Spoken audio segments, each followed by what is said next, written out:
Toshkentdagi avtobusda uyatsiz harakatlar qilgan erkak 15 sutkaga qamaldi. Insonni qizi, kelini, farzandlari bormi ekan? Nima qilsan sen? Toming joydami? Videoga ol. Uydagilaringiz naqd pul olishi uchun siz ham naqd pul yuborishingiz shart emas. Shuni bilarmidingiz? Uydan chiqmagan holatda yubormobil ilovasini yuklab oling va yaqinlaringizga AQSh dollaridan naqd pul o'tkazmalarini amalga oshiring. Sizning kartangizdan rubl yechib olinadi. Uydagilaringizga esa AQSh dollaridan naqd pul bo'lib boradi. Hoziroq yubormobil ilovasini yuklab oling va qulayliklaridan bahramand bo'ling.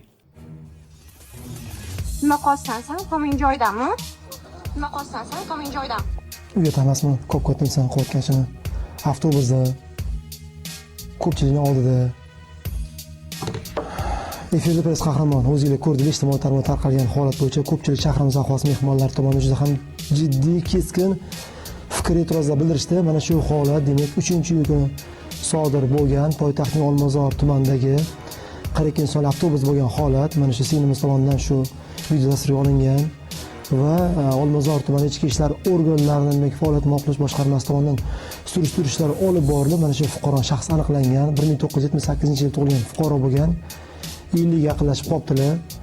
Demak, surishtirishlar olib borilib, O'zbekiston Respublikasi Ma'muriy javobgarlik to'g'risida kodeksining 183, 194-moddalari bilan mana shu tuman sudiga yuborilgan va tuman sud tomonidan 15 sutga ma'muriy qamoq berildi. Ko'p inson uyat emasmi?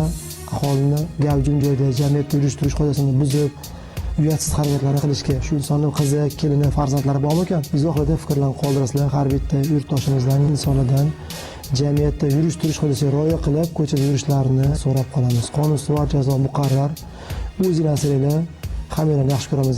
Izohlarda fikrlarni kutib qolamiz. Sog' bo'linglar.